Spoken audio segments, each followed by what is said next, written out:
एक नगर में एक साहूकार रहता था। उसकी एक बहू थी जिसका नाम तारा था। तारा प्रतिदिन तारा भोजन करती थी। एक दिन उसने अपनी सास से कहा, माँ जी, मेरी कहानी सुन लीजिए। सास बोली, मुझे अभी पूजा करनी है, बाद में सुन लूंगी। फिर तारा ने अपनी जेठानी से कहा, आप मेरी कहानी सुन लीजिए। जेठानी ने कहा, मुझे तो अभी खाना बनाना है। उसने फिर अपनी देवरानी से कहा, तुम मेरी कहानी सुन लो। देवरानी बोली, मुझे बच्चों को देखना है, मैं नहीं सुन सकती। तब तारा ने अपनी ननद से कहा, तुम तो मेरी कहानी सुन लो। ननद बोली, मेरा ससुराल से बुलावा आ गया है, मुझे तो जाने की तैयारी करनी है।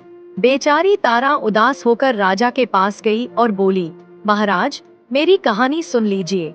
राजा बोले, मुझे व्यापार देखना है, मेरे पास समय नहीं है। फिर वह अपनी पड़ोसन के पास गई और बोली, बहन, मेरी कहानी सुन लो। पड़ोसन बोली, ठीक है बहन, मैं सुनती हूँ। पड़ोसन ने उसकी कहानी सुनी। कार्तिक मास पूरा हुआ तो भगवान ने तारा के लिए स्वर्ग से विमान भेजा। विमान आया देखकर उसकी सास दौड़ी और बोली, बहू, मुझे भी साथ ले चलो। तारा बोली, माँ जी, आपको तो पूजा करनी है, आप यहीं रहिए। फिर जेठानी आई, मुझे भी साथ ले चलो। तारा बोली, आप तो खाना बनाती हैं, कैसे चलेंगी। देवरानी आई, मुझे भी साथ ले चलो।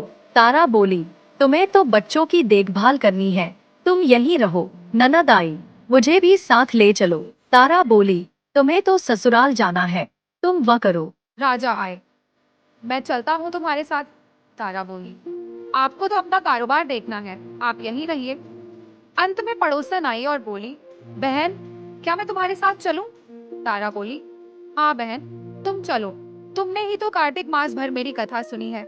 दोनों विमान में बैठकर स्वर्ग की ओर चल पड़ी।